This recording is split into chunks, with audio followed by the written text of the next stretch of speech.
तो ध्यान रखिएगा, वेरी वेरी इंपॉर्टेंट है, 100% पूछा जाएगा size. Hello, welcome back to quantum minds.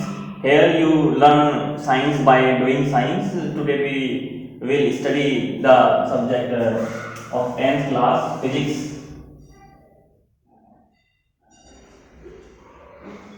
Physics के 10th क्लास में 4 चैप्टर हैं।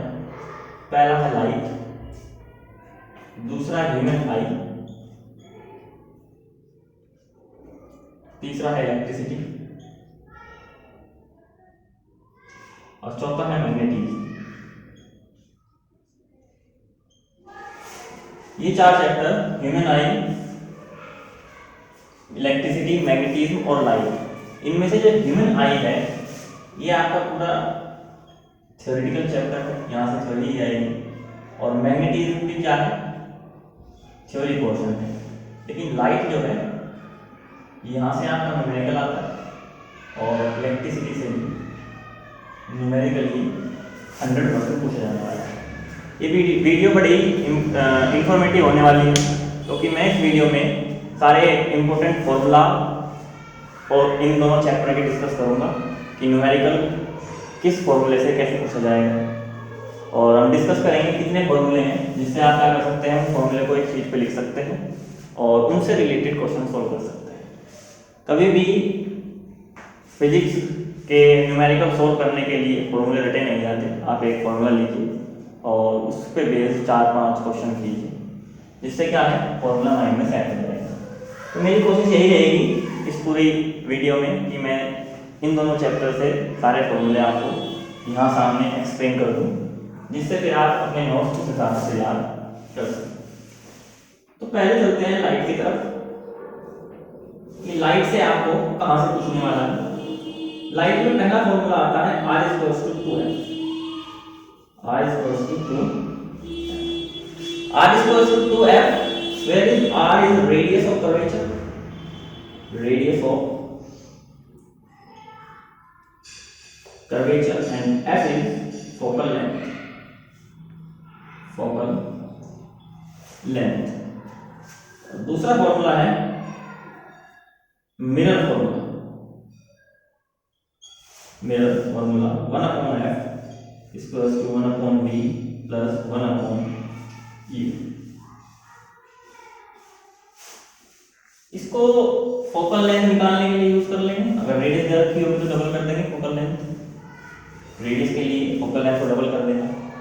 इसका मॉडिफिकेशन भी किया जा सकता है कि f बराबर क्या होगा, r/2। और यहाँ से दोनों मिरर्स के लिए मिरर फॉर्मूला है, तो हमारे पास एक कनकेव मिरर है और एक कन्वेक्स मिरर है। कनकेव मिरर की फोकल लेंथ नेगेटिव होती है, यानी कि साइन नेगेटिव लेना है, और कन्वेक्स मिरर की फोकल लेंथ पॉजिटिव होती है।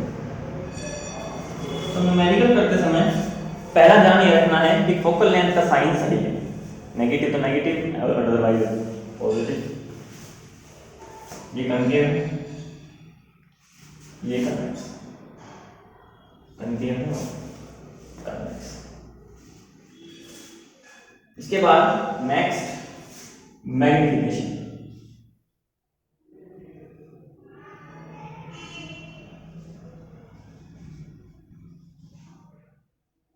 Magnification is represented bye m। ये और कुछ नहीं है, केवल एक रेशो है।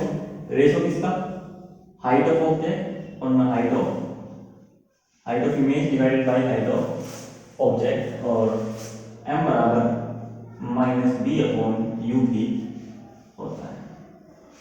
vu का एक्सप्लेनेशन देखो, u जो है ये है distance of object from mirror. Mirror से ऑब्जेक्ट कितनी दूरी पर रखा हुआ है, तो v क्या है, distance distance of image from mirror, mirror से इमेज कितनी दूरी पर बनी है, ये मैग्निफिकेशन। तो मिरर के लिए ये फॉर्मूले यूज किए जाते हैं। नेक्स्ट आता है मिरर के बाद लेंस फॉर्मूला।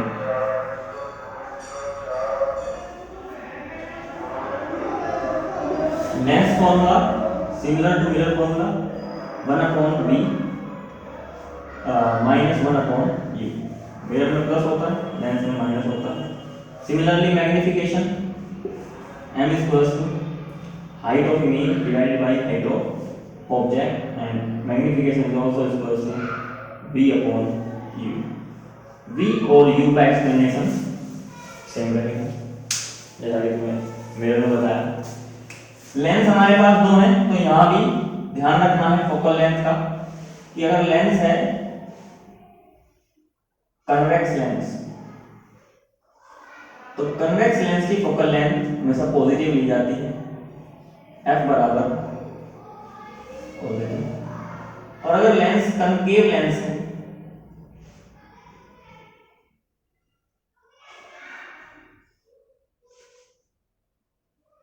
तो कनकेव लेंस की जो फोकल लेंथ है इसका साइन आप हमेशा क्या लेंगे, नेगेटिव लेंगे। सबसे पहला ध्यान रखने का ऑप्शन यही है कि आप फोकल लेंथ का साइन सही तरीके से लें न्यूमेरिकल की शुरुआत करते समय और उसको सही लें। तो पॉज करके नोट कर लीजिएगा, फिर स्टार्ट करें। उम्मीद है नोट कर लिया होगा।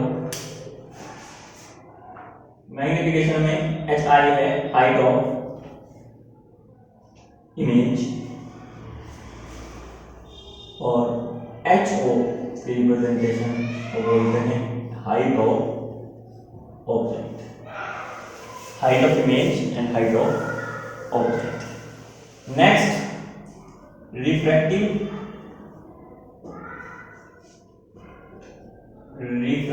Index.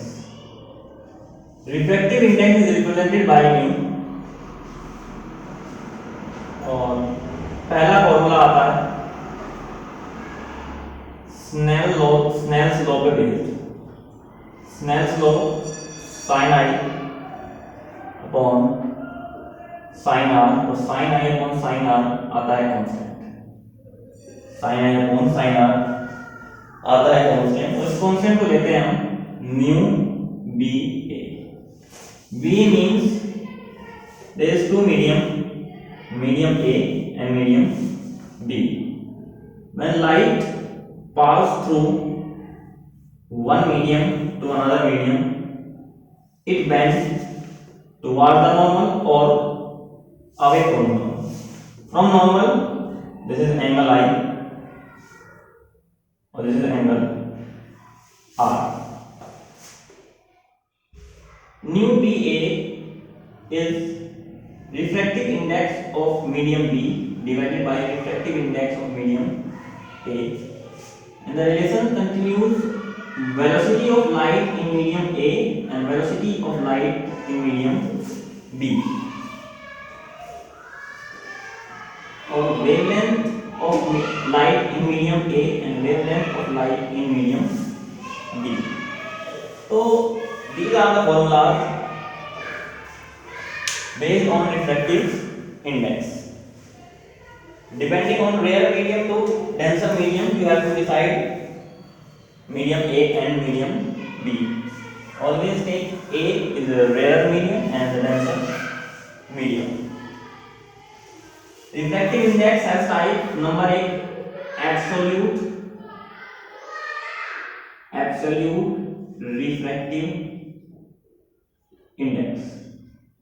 Absolute refractive index. Absolute refractive index is represented nu m. Absolute refractive index. In absolute refractive index, it is compulsory we have medium A is air. Medium A is air or vacuum. या तो medium A air होगी या फिर medium B कुछ भी हो सकती है। मीडियम B को आप जो भी चाहें एक्स वाई जेड कुछ भी ले सकते हैं, लेकिन दोनों मीडियम में से कोई एक मीडियम क्या होनी चाहिए, एयर या वैक्यूम होनी चाहिए। तो इस केस में हम रिफ्रैक्टिव इंडेक्स निकालते हैं C upon medium B, velocity of light in medium B, and medium B is कोई x मीडियम, तो refractive absolute refractive index is velocity divided from medium 2, and C is the speed of light. Speed of light in vacuum. C is speed of light in vacuum. Speed of light in vacuum. दूसरा है relative refractive index. Relative refractive index का मतलब है refractive index of medium A with respect to medium B and is represented by nu BA और nu AB। यानी किसके respect में किसका निकाला जा रहा है, यानी कि refractive index medium B with respect to medium A, तो क्या करेंगे, velocity in medium A divided by velocity of medium B से क्या कर दोगे, डिवाइड कर दोगे। क्वेश्चन पढ़ के पता लगाना है कि कौन सी मीडियम A लेनी है, कौन सी मीडियम B लेनी है। और ध्यान रखिएगा जिस मीडियम में रे ऑफ लाइट एंटर करती है, जिस मीडियम में रे ऑफ लाइट एंटर करती है, माने ये मीडियम A है और ये मीडियम B है, और ray of light medium A से कहां जा रही है, मीडियम B में जा रही है। So that means to say refractive index find medium refractive index of medium B with respect to medium A and velocity of medium A and velocity of light in medium A and velocity of light in medium B। तो यानी जिस medium में light घुसती है या enter करती है उसी के रेस्पेक्ट में आपको क्या करना है, रिलेटिव रिफ्रैक्टिव इंडेक्स निकालना है। इस चैप्टर का लास्ट फॉर्मूला आता है power of lens. Power of lens से P is power and power of lens P बराबर 1/f। ध्यान रखिएगा F हमेशा किसमें होना चाहिए, मीटर में होना चाहिए। सेंटीमीटर में हो तो मीटर में कन्वर्ट कर लें, और अगर नहीं करना है तो 100/f सेंटीमीटर में लेकर भी यूज किया जा सकता है। इसकी SI यूनिट भी होगी, SI unit of power of lens, ये होते हैं dioptre D। SI unit of power of lens is dioptre D, ये पावर ऑफ लेंस। लास्ट में जाते जाते या पहले क्या करो, उसको नोट कर लो, पॉज करके नोट कर लो, नोट कर लिया। लास्ट लाइट से लास्ट क्वेश्चन क्या है, find the nature and size of image. देखिए कोई भी न्यूमेरिकल पूछा जाएगा तो लास्ट में नेचर और साइज ऑफ इमेज जरूर पूछा जाएगा, तो ध्यान रखिएगा, वेरी वेरी इंपॉर्टेंट है, 100% पूछा जाएगा साइज। इसका पता आप सीधा सीधा मैग्निफिकेशन से लगा सकते हैं। मैग्निफिकेशन अभी पढ़ा था कि height of image divided by height of object equals to -v/u mirror के लिए होता है, और मैग्निफिकेशन v/u माइनस हो जाता है किसके लिए, लेंस के लिए। ये लेंस है और ये मिरर है। तो इसके लिए एक आसान तरीका ये है कि इफ मैग्निफिकेशन की अगर वैल्यू 1 और 0 के बीच में आती है, यानी कि m की वैल्यू क्या है, 1 और 0 के बीच में आई है, तो इसका मतलब है कि आपकी जो इमेज है उसका साइज ऑब्जेक्ट से छोटा है। इसको डिमिनिश्ड लिखेंगे, छोटी इमेज नहीं। और अगर m की वैल्यू 1 के बराबर आती है तो सेम साइज का होगा, सेम साइज, यानी जिस साइज का ऑब्जेक्ट था उस साइज की क्या बनी है, इमेज बनी है। और अगर m की value if m greater than 1 से बड़ी कुछ भी आती है तो इमेज आपकी एनलार्ज होगी, एनलार्ज। ये बात दोनों पे काम करेगी, लेंस पे भी और मिरर पे भी। तो ध्यान रखिएगा किसी और तरीके का यूज करने की जरूरत नहीं है, आप सीधा सीधा क्या करें, कैसे भी करके m की वैल्यू फाइंड आउट कर लें, और जैसे ही m की वैल्यू आ जाएगी और m की वैल्यू से आप क्या कर पाओगे, डायरेक्ट बता पाओगे कि इमेज का साइज छोटा है या सेम साइज है या फिर बड़ा है। अगली बात आती है नेचर की। नेचर का इस m से ही पता चलेगा। अब या तो m की वैल्यू पॉजिटिव आने वाली है या फिर नेगेटिव आने वाली है। अगर m की वैल्यू पॉजिटिव आती है तो 100% श्योर है कि इमेज हमेशा वर्चुअल एंड इरेक्ट होगी, और अगर m की वैल्यू नेगेटिव आती है तो image is always real and inverted, image is always real and inverted. तो ये बात ध्यान रखें, इंपॉर्टेंट है। आप आसानी से क्या कर सकते हैं, पता लगा सकते हैं कि इमेज का नेचर और इमेज का साइज क्या है। पॉज करिए और नोट करिए, ठीक है।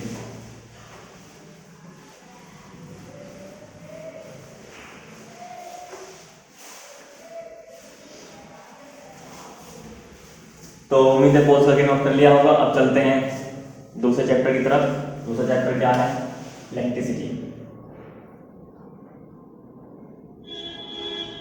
इलेक्ट्रिसिटी में सबसे पहला नंबर 1 फॉर्मूला है Q equals to M E। Q equals to M E। Q का मतलब है चार्ज, जैसे बोलेंगे net charge. Q is net charge. E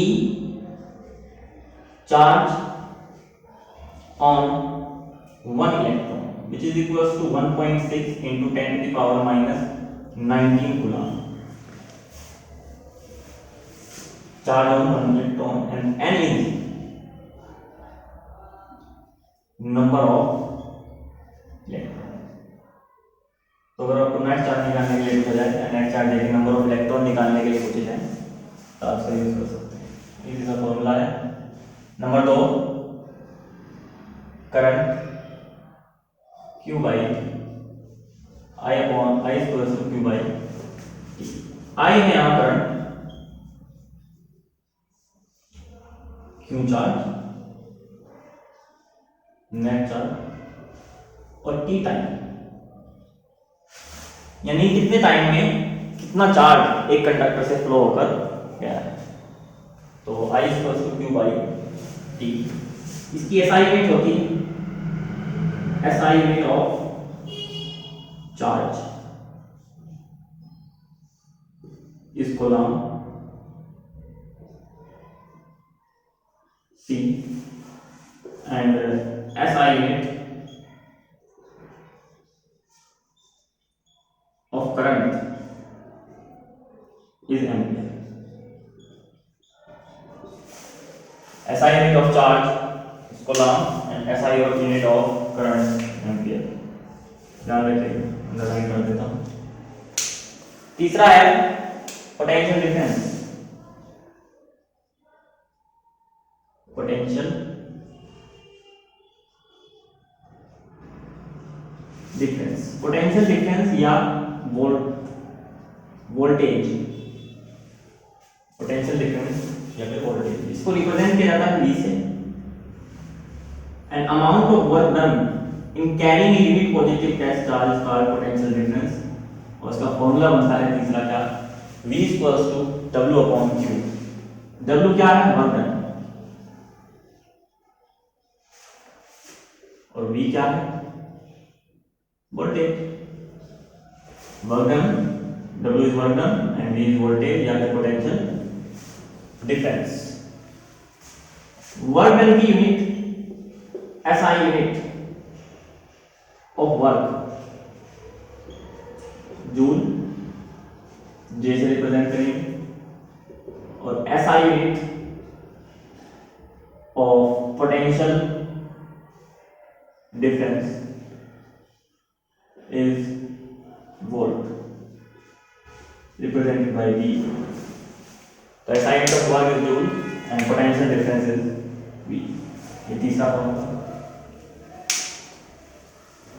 number 4 आता है Ohm's law. Ohm's law potential difference और करंट के बीच में रिलेशन देता है, यानी कि V IR, ये आपका फोर्थ फॉर्मूला यूज होगा, V IR। R यहां पर रेजिस्टेंस है, R है रेजिस्टेंस, और ये रेजिस्टेंस डिपेंड करता है, रेजिस्टेंस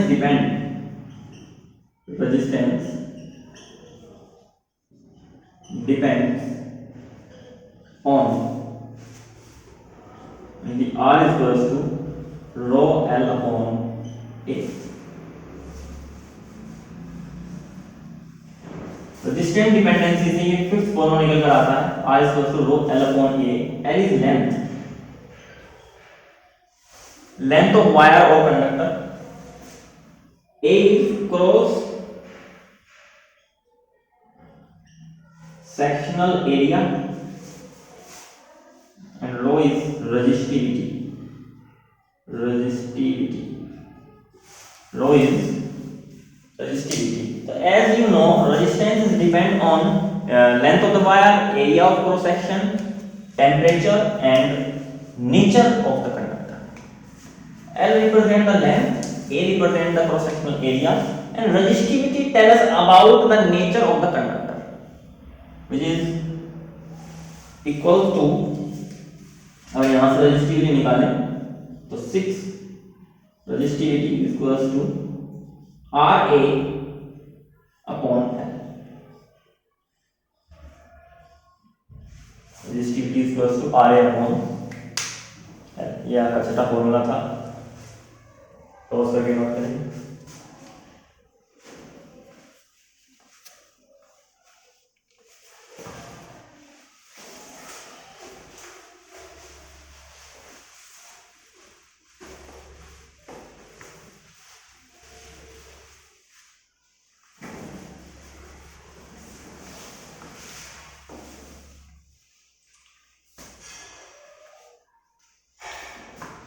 नोट कर लिया होगा।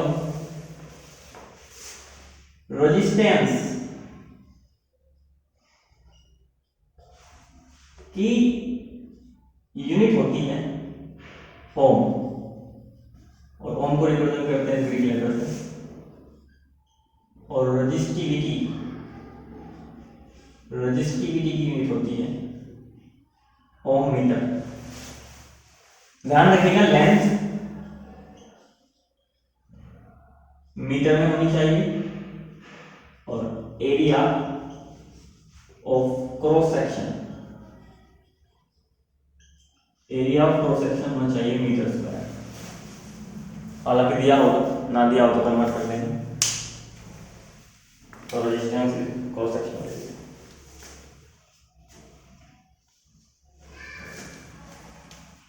नेक्स्ट आता है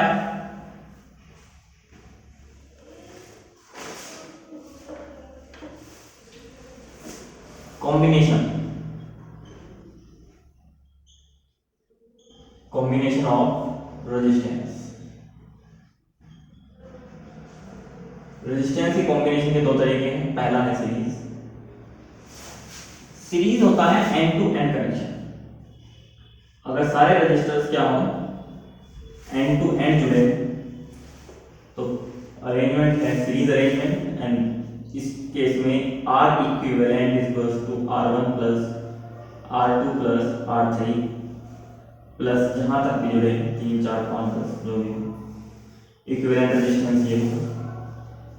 दूसरा केस है पैरेलल के केस में रेजिस्टेंस जुड़ते हैं दो फिक्स पॉइंट के बीच, number of registers are joined to fix point.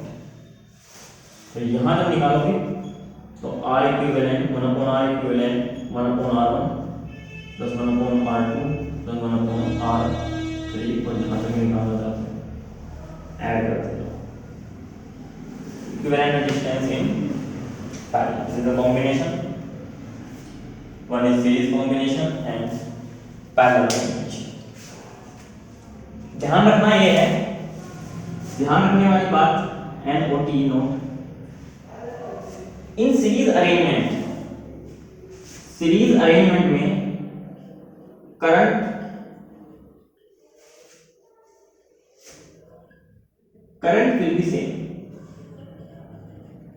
will be same across all registers। Current same रहेगी सभी रजिस्टर, माने यहां से अगर 2 एम्पीयर करंट चलती है, सारे रजिस्टर्स में क्या होगी 2 एम्पीयर करंट चलती, लेकिन पोटेंशियल डिफरेंस और voltage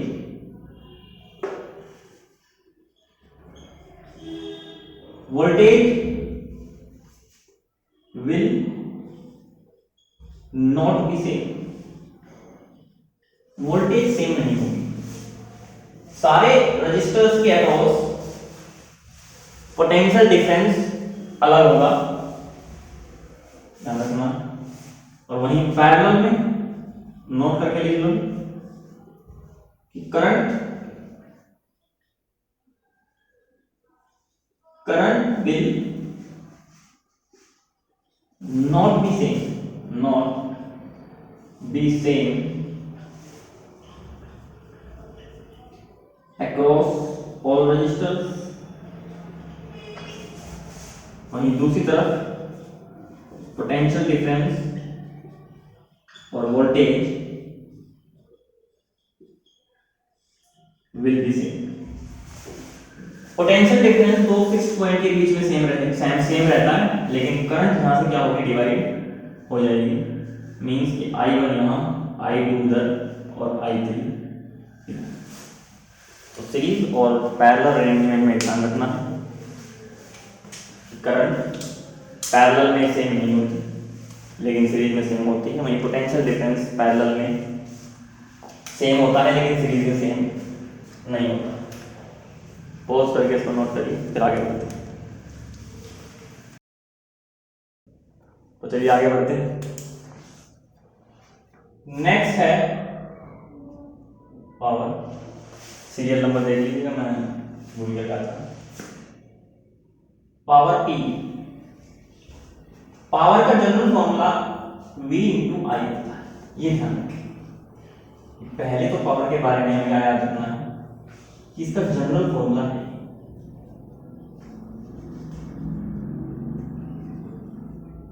general formula. V voltage है और I करंट है, दोनों की मल्टीप्लाई कर रहे तो पावर मिल जाती है। लेकिन इसका मॉडिफिकेशन किया जा सकता है ओम्स लॉ से। तो हमारे पास कुछ दो फॉर्मूले तैयार हो जाएंगे बाय ओम्स लॉ। V होता है IR और V IR अगर इसमें पुट कर दें तो P क्या होगा IR × I, means P I²। ये आता है दूसरा फॉर्मूला नंबर 2। इसी में ही फिर से ओम्स लॉ का यूज करोगे, means by Ohm's law V I R। और अगर मैं यहां से I की वैल्यू निकालूं तो I बराबर होगा V/R, और इस V/R को पुट कर देंगे इसमें ऊपर वाले में, तो P बराबर आ जाएगा V² R² और मल्टीप्लाई R। R से क्या होगा स्क्वायर कटेगा तो P बराबर V²। ओम्स लॉ से हमने क्या किया, इसको मॉडिफाई करने के बाद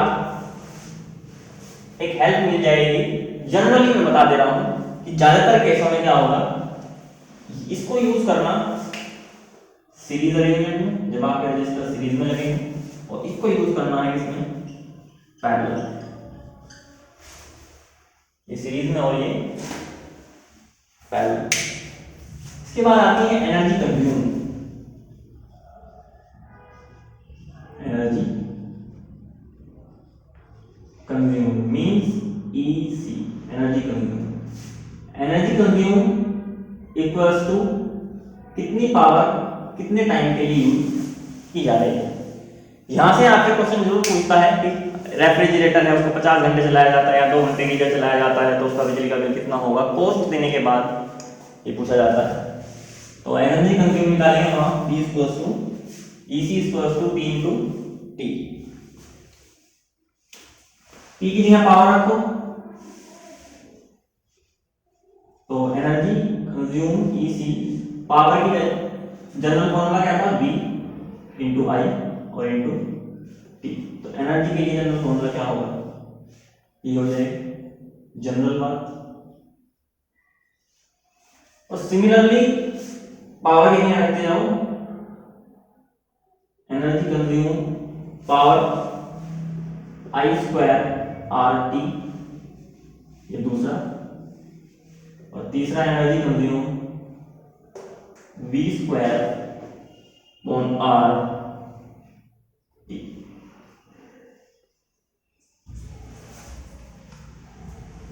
V square upon RT। Same वही बात, ये जनरल है, इसको सीरीज में यूज करना है और इसको पैरेलल में यूज करना है। इसमें यूज करना है, पैरेलल में यूज करना है। SI यूनिट क्या होगी इसकी पावर की,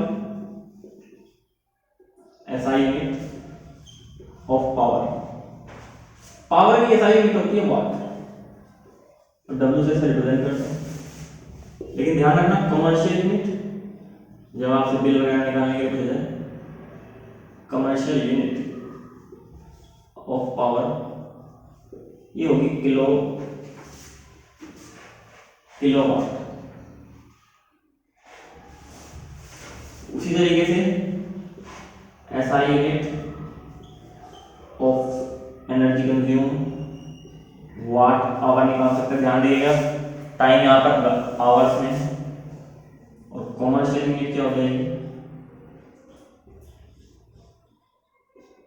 कमर्शियल यूनिट होगी किलोवाट आवर, या इसको आम भाषा में यूनिट भी बोलते हैं।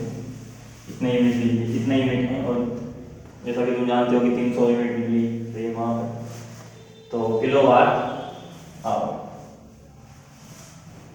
1 किलोवाट आवर बराबर होगा 3.6 इंटू 10⁻⁶ जूल की। किलोवाट आवर 2.6 इंटू 10⁻⁶ जूल की, जूल में पूछे तो यहां पर EC equals to I square RT। आप जूल्स लॉ ऑफ हीटिंग में पढ़ते हैं, अगर एनर्जी हीट की फॉर्म में हो, heat is the form of energy, तो इसको लिख सकते हैं H equals to I square RT। H equals to I square RT, heat is directly proportional to square of current and heat is directly proportional to resistance and heat is directly proportional to time.